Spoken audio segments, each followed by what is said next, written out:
खेलकूद महाकुंभ क्रिकेट प्रतियोगिता के उद्घाटन मैच में बनवास ने सातड़िया को हराया। समाजसेवी नौरंग डांगी द्वारा आयोजित प्रतियोगिता में 45 टीमें ले रही भाग।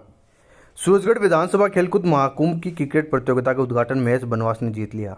बनवास क्रिकेट ग्राउंड पर प्रतियोगिता का उद्घाटन किया गया। उद्घाटन में मुख्य अतिथि मोहर सिंह पूनिया रहे। अध्यक्षता रतिराम डुमोली ने की। विशिष्ट अतिथियों में संदीप गुर्जर, धर्मपाल, राहुल सैनी, कानाराम, अशोक डेला, ईश्वर दायल रहे।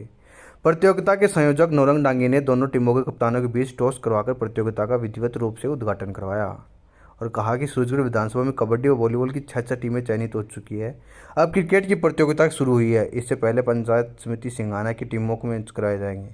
आयोजक दीपक दायल ने बताया कि बनवास क्रिकेट मैच में 45 टीमों के बीच मैच खेला जाएगा। उद्घाटन मैच में बनवास ने सातड़िया को 75 रन से हरा दिया।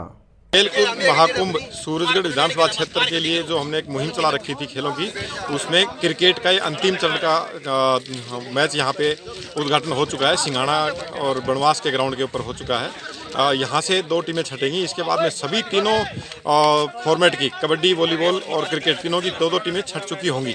अब लास्ट का फाइनल राउंड हम बुहाना में करवाएंगे। दमखम दिखाने का, अपना अंदरूनी जो ताकत है वो दिखाने का एक हुनर मिलेगा और इससे कि बहुत ही अच्छा ऐसे पूरे राजस्थान में मैसेज जाएगा कि ऐसे भी एक विधानसभा क्षेत्र है जहां से एक समाज सेवी नौरंग डांगी द्वारा एक मुहिम चलाई गई है और ये बहुत ही सक्सेसफुल मुहिम कहेगी। केशव नगर में सड़क और सीवरेज योजना का हुआ उद्घाटन। सिंघाना कस्बे के हाई सेकेंडरी स्कूल के पास केशव नगर में 8 लाख की लागत से बनी सड़क और सीवरेज योजना का उद्घाटन किया गया। कार्यक्रम में मुख्य अतिथि विधायक सुभाष पूनिया रहे। विशिष्ट अतिथि के रूप में उप प्रधान सरला सैनी, युवा मोर्चा उपाध्यक्ष वर्षा सोमरा, मंडल अध्यक्ष एडवोकेट सतवीर दोराता, मोहनलाल गुप्ता व सचिन गुप्ता थे, जबकि अध्यक्षता महिपाल सैनी ने की। कार्यक्रम के दौरान सर्वप्रथम अतिथियों ने राज्य सरकार की ओर से ग्रामीणों की समस्या को देखकर बनाई गई इंटरलॉकिंग सड़क व सीवरेज लाइन का विधिवत रूप से उद्घाटन किया। वहीं सुभाष पूनिया ने ग्रामीणों को संबोधित भी किया। इस दौरान ग्रामीणों की ओर से विधायक सुभाष पूनिया को 21 किलो की माला पहनाकर अभिनंदन किया गया। कार्यक्रम के दौरान खटीक समाज मोहल्ले की महिलाओं ने विधायक के सामने पिछले कई दिनों से आ रही पेयजल की समस्या का समाधान करने की मांग की, जिस पर उन्होंने जल्दी समाधान करने का आश्वासन दिया। इस मौके पर देव थालौर, गिरवर सिंह सत्यवीर, सुनील फिटकी, डॉक्टर ब्रजेश जांगीड़ सहित अनेक लोग मौजूद रहे।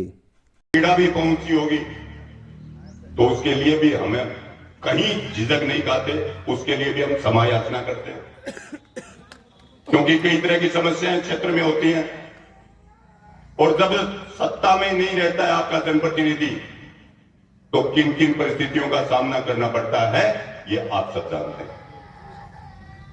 लेकिन फिर भी आपके आशीर्वाद से आपने जो संस्कार दिए उनके पेटे आपकी आवाज राजस्थान की विधानसभा जब चलती है तो निश्चित रूप से वहां का चाहे कोई स्पीकर साहब हो, चाहे हमारे मुख्यमंत्री जी हो, चाहे कोई मंत्री हो, जब आपका एमएलए बोलता है तो निश्चित रूप से उसको संज्ञान भी लेते हैं और क्षेत्र की समस्याएं एक बार नहीं अनेकों बार उठाई हैं। शौर्य लाइब्रेरी में सम्मान समारोह का आयोजन, प्रतिभाओं का किया सम्मान। सिंघाना कस्बे की शौर्य लाइब्रेरी में सम्मान समारोह का आयोजन किया गया, जिसमें मुख्य अतिथि ब्रजेश यादव, शाखा प्रबंधक बड़ौदा क्षेत्रीय ग्रामीण बैंक सिंघाना रहे। विशिष्ट अतिथि में नितिन अग्रवाल, भगवान दास, संतोष सैनी रहे। अध्यक्षता अनिल भार्गव ने की। कार्यक्रम का शुभारंभ अतिथियों ने सरस्वती माता के आगे दीप प्रज्वलित किया। संस्था संचालक गोविंद भार्गव ने बताया कि शौर्य लाइब्रेरी सिंघाना में राजस्थान सरकार द्वारा कंप्यूटर अनुदेशक के पद पर चयन होने वाले छात्र परविंदर पुत्र महेश चंद जांगीड़ और रेलवे में कृष्ण कुमार पुत्र संतोष सैनी को सिल्वर मेडल व संस्था द्वारा 5100 रुपये देकर सम्मानित किया गया। शौर्य लाइब्रेरी के प्रबंधक आकाश शर्मा ने बच्चों को संबोधित किया और संस्था संचालक गोविंद भार्गव द्वारा स्टाफ सदस्यों को स्मार्टफोन व बैग देकर सम्मानित किया गया। लाइब्रेरी में अध्ययन करने वाले सभी बच्चों को शौर्य लाइब्रेरी की प्रिंटेड टी-शर्ट व उपहार देकर उज्ज्वल भविष्य की कामना की गई। इस दौरान संस्था संचालक गोविंद भार्गव ने बच्चे को अग्रिम बधाइयाँ दी। इस मौके पर सुभाष भार्गव, नरेश कुमावत, नरेंद्र पाल, मुन्नालाल, संजय भार्गव, महेश जांगीड़, प्रमोद जांगीड़, नेहा, शिक्षा, सुनील, आशीष, मनोज, विजयपाल, संदीप, अनिकेत सहित अनेक लोग मौजूद रहे। मंच का संचालन सुखराम कुमावत ने किया। सिंघाना में प्रतिभा सम्मान समारोह मनाया गया। इस सम्मान समारोह में जो राज्य सरकार और केंद्र सरकार में सरकार नौकरी लगे उनका सम्मान किया गया, जिनमें परविंदर महेश चंद्र जांगीड़ कंप्यूटर अनुदेशक के पद पर चयन हुए हैं और कृष्ण कुमार, संतोष कुमार सैनी जो रेलवे विभाग में लगे हैं उनका सम्मान किया गया और सांस्कृतिक कार्यक्रम भी किए गए और सांस्कृतिक कार्यक्रम भागने वाले और अतिथियों का स्वागत किया गया, जिनमें प्रमुख रूप से लाइब्रेरी संचालक गोविंद भार्गव की अहम भूमिका रही और सदस्य के रूप में आकाश शर्मा और नरेश कुमार और नरेंद्र पाल जी जिलोवा और मुख्य अतिथि प्रस्तुत रहे। समारोह के दौरान छात्र छात्राओं ने सांस्कृतिक कार्यक्रमों की प्रस्तुति देकर सभी का मन मोह लिया। 3 माह पूर्व गुम हुए नाबालिग मंदबुद्धि बालक को खेतड़ी पुलिस ने मिलवाया परिजनों से।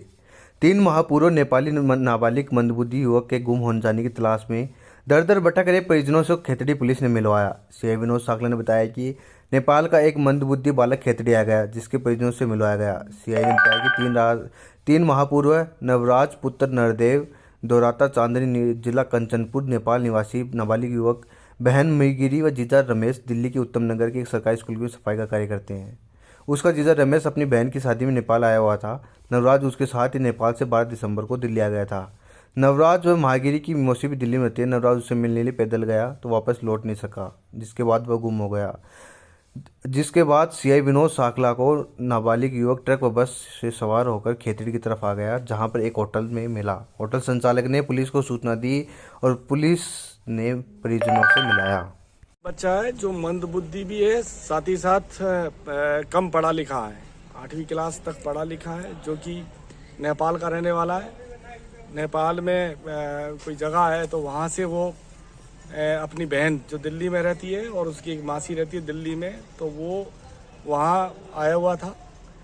आज से करीब 3 महीने पहले दिसंबर में वो बच्चा अपने पास ही जो ताई जी का घर है वहाँ गया था, लेकिन रास्ता भटक गया और चूंकि मंदबुद्धि है और हिंदी नहीं जानता, तो वो रास्ता भटकने पर किसी साधनों से बैठता और पैदल चलता हुआ आज से करीब 10 दिन पहले वो हमारे खेतड़ी स्थित एक होटल है जो कि नीमका थाना रोड पर है। उस होटल पे उस होटल वाले के पास जब वो बैठ गया तो उस होटल वाले ने बेचारे ने उसको शरण दे दी, नहलाया धुलाया, उसका जो प्राथमिक उपचार भी कराया। पैर वैर में छाले हो रखे थे। तत्पश्चात उस होटल वाले ने हमसे संपर्क किया। हमने तुरंत ही हमारे आसूचना अधिकारी दिनेश उसको बताया कि इसके परिजनों को पता कराए। साथ ही साथ पुलिस मुख्यालय का अभियान भी चल रहा है, ऑपरेशन खुशी 6, जिसमें कि कोई नाबालिग बच्चा अगर अपने परिजनों से बिछड़ जाता है तो उसके संबंध में पुलिस भरसक प्रयास करके उसके परिजनों तक उसको पहुंचाए। इस अभियान के तहत हमने इस बच्चे की सारी डिटेल, इससे क्योंकि हिंदी नहीं जानता, लेकिन हमने इसकी फोटोज और ये लेकर के इसकी थोड़ी भाषा इससे बात करने के बाद इसको फेसबुक और जो हमारे आसपास जितने भी नेपाली लड़के या उनके परिजनों को उनके ग्रुपों में भेजा। तत्पश्चात हमें जानकारी मिली कि ये लड़का इसके कोई परिजन दिल्ली में रहते हैं, तो हमने वहाँ भी संपर्क किया। आज उसके परिजन, उसकी बहन, उसका जीजा और उसके ताऊ आज हमारे पास आए और इन्होंने बताया कि हमारे वहाँ ये दिल्ली में हमारे पास था और वहाँ से ही गुमशुदा हो गया था। हमने इसको बालिग बता करके और वहाँ गुमशुदगी दर्ज भी करा दी है। संबंधित थाने से भी हमने पता किया है तो वहाँ गुमशुदगी दर्ज है। हमने वहाँ पुलिस को बता दिया है और हम उसकी सारी डिटेल लेकर के और इसकी बहन को उसके पश्चात हम इसको सुपुर्द करेंगे। हमने दिल्ली पुलिस में कंप्लेन लिखाई थी, तो हम लोगों ने बहुत ढूंढा, हमें मिला नहीं।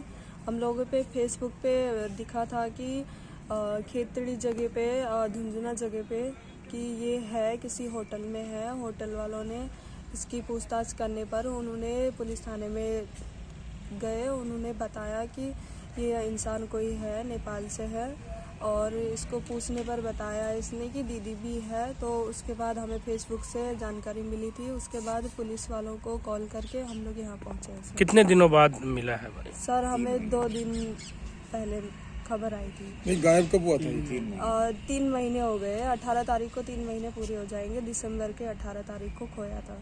अब बहन को भाई मिल गया है तो कैसा लग रहा है आपको? सब बहुत अच्छा लग रहा है और जिन्होंने इसको रखा उनको मैं बहुत ज़्यादा शुक्रिया करती हूँ। भगवान करे सारे ऐसे ही लोग हों, और पुलिस थाने को भी मैं बहुत ज़्यादा शुक्रिया करती हूँ। सबको मेरी तरफ से बहुत धन्यवाद।